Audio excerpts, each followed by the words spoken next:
Hi, welcome to Avakaya Pulihora. Today recipe tomato కొత్తిమీర పచ్చడి ఏ విధంగా చేసుకోవాలో చూసుకుందాం.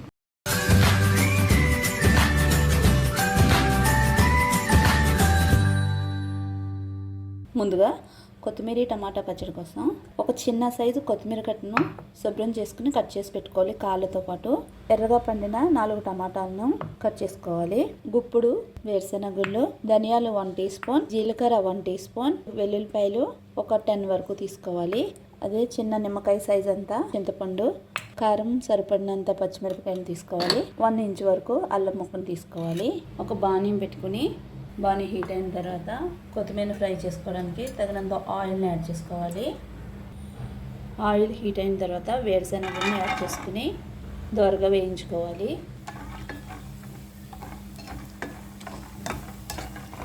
లైట్ గోల్డెన్ బ్రౌన్ కలర్ వచ్చిన తర్వాత ధనియాలని యాడ్ చేసుకోవాలి. అదేవిధంగా జీలకర్ర మొత్తం యాడ్ చేసుకుని ఒకసారి లైట్గా రోస్ట్ చేసుకోవాలి. ఈ విధంగా ఫ్రై అయిన వాటిని ఒక బౌల్లో తీసుకుని చల్లారనివ్వాలి. ఈ విధంగా ఒక ప్లేట్లో తీసుకుని చల్లారనివ్వాలి. ఇదే బాణీలో ఆల్రెడీ మనం తరిగి పెట్టుకున్న టమాటాని యాడ్ చేసుకుని పూర్తిగా మగ్గనివ్వాలి.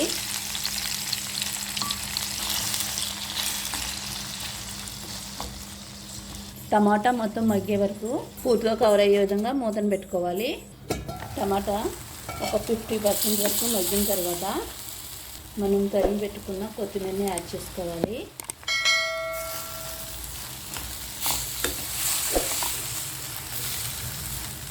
అదేవిధంగా చిల్లీస్ని కూడా ముక్కల కింద కట్ చేసుకుని పూర్తిగా మగ్గే వరకు మూతను పెట్టుకుని కవర్ చేసుకుందాం. ఈ విధంగా టమాటా, కొత్తిమీర, పచ్చిమిరపకాయలు పూర్తిగా మగ్గిన తర్వాత అందులోనే చింతపండుని యాడ్ చేసుకోవాలి. ఆవిరి మీద ఉడుకుతుంది లైట్గా. అదేవిధంగా అల్లాన్ని చిన్న చిన్న ముక్కలుగా కట్ చేసుకుని అవి కూడా యాడ్ చేసుకోవాలి ఆవిరిలోకి. వెల్లుల్లిపాయలను కూడా యాడ్ చేసుకోవాలి. ఈ విధంగా మొత్తం అన్నిటిని యాడ్ చేసుకుని ఒకసారి కలుపుకొని స్టవ్ ఆఫ్ చేసుకోవాలి. పూర్తిగా కవర్ అయ్యే విధంగా మూత పెట్టుకుంటే ఆవిరి వల్ల అవి మొత్తం కొంచెం సెమీ బాయిల్ అవుతుంది. ఒక మిక్సీ జార్ తీసుకుని ఆల్రెడీ మనం చల్లారి పెట్టుకున్న వేరుశెనగల్ని, ధనియాల్ని మిక్సీ పెట్టుకోవాలి. ఈ విధంగా పౌడర్ చేసుకుని ఉంచుకుందాం. పూర్తిగా చల్లారిన కొత్తిమీర, టమాటా, పచ్చిమిరపకాయలు ఈ మిశ్రమం అంతటిని మిక్సీ జార్లో ట్రాన్స్ఫర్ చేసుకుని కొంచెం కొంచెంగా వాటర్ యాడ్ చేసుకుంటూ మిక్సీ పట్టుకుందాం.